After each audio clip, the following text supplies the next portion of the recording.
Okay, today's lesson is on customizing tables. So from Canvas, you guys are going to open up a document that looks like this.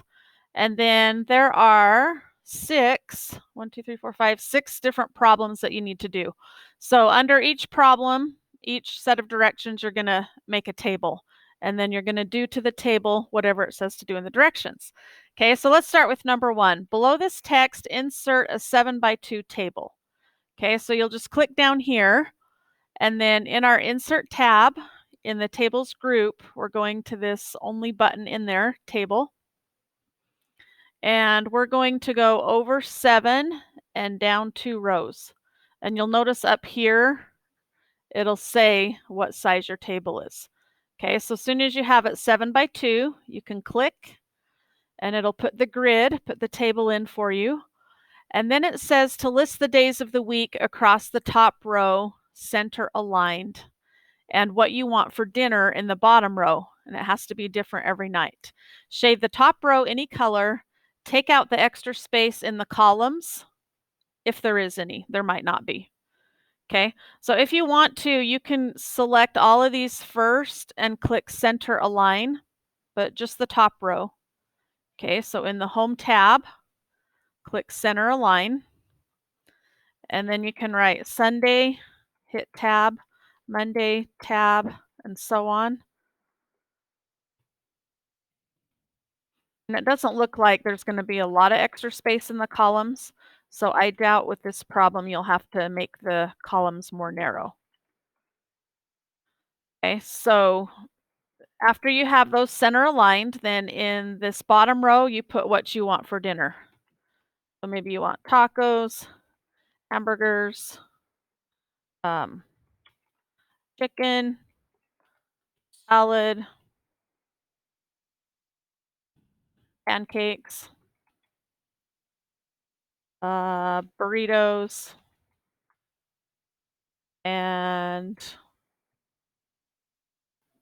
pizza. That's good. Okay, so then the top row you're going to select and shade it any color you want. Once you're clicked inside a table, you get this extra tab up here above your ribbon called Table Tools.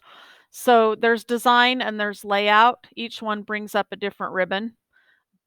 But making it prettier, making it colored is part of design. So it's in your design tab and then over here in your shading button. Okay, you're going to go right here and choose whatever color you want. Okay, and then what I wanted to show you was just a few things that you'll encounter later on in the assignment.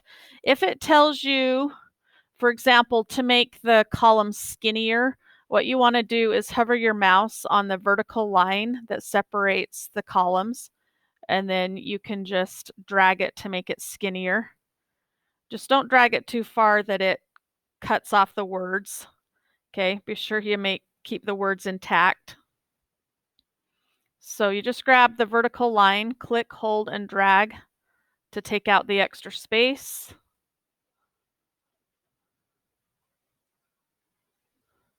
Okay, another thing that some of the problems will tell you to do is to move the table to the right edge or the left edge of the page or the center of the page. To do that, you're looking for this little symbol up here, this plus sign. If you just hover, it shows up. Once you're on it, you click and hold.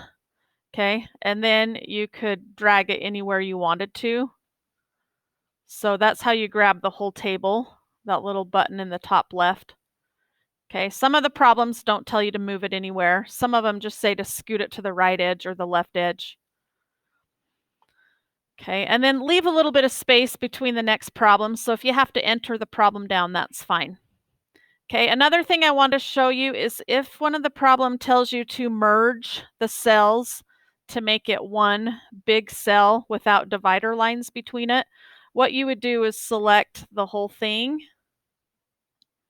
and then you would right click anywhere on your selection and you would click merge cells. Okay, now obviously you don't do it on this problem. That doesn't make much sense to do it on this problem, but you'll see purpose for it later on. But again, if it tells you to merge it, just select all the cells that you're supposed to merge and then right click anywhere in the selection and go to merge cells.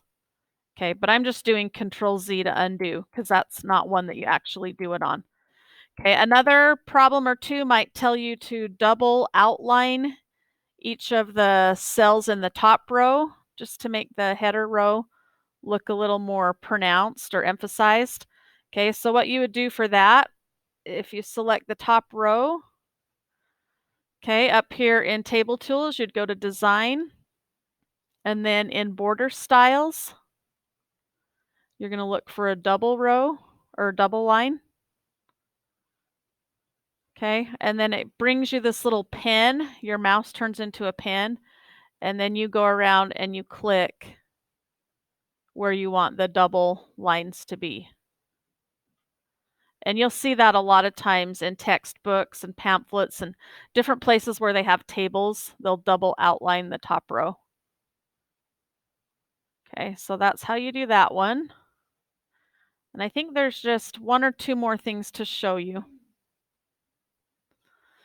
Okay, so let's skip down to number 3.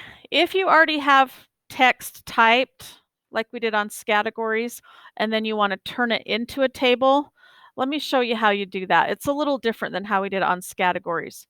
So I select all these colors, okay, and then I go into Insert, and I go to Table, but this time I'm going to say Convert Text to Table. I already have the text there, but I want to turn it into a table. Okay, so do the convert one.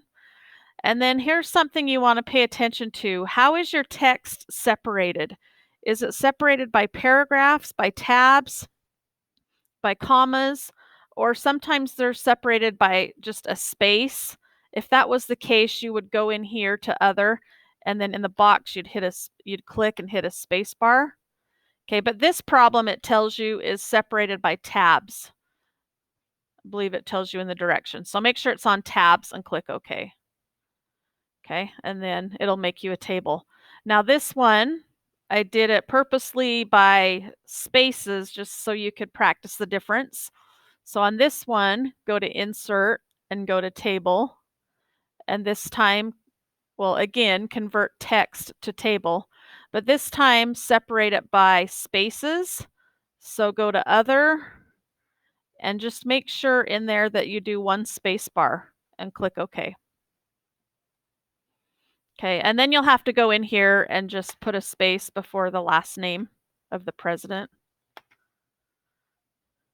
Because if I would have put a space beforehand, then it would have made way too many extra cells. Okay, and I believe the last thing to show you is how to remove or add an extra row or column. So this one, for some reason, had an extra column, probably because I did a space bar after the last thing when I did the text. So you can just right click and say delete columns. Okay, or if you have to insert a row somewhere, you click where you want to insert the row, you right click, insert, and then you can do insert row above or insert row below. Okay, so Control Z. All right, I think that covers everything, but if you guys have any questions, make sure you let me know. Okay, the recording is done. Yay! So yeah, you might have fallen behind because I was going a little quick, trying not to make the video too long. Now I'm able to come around and help you guys.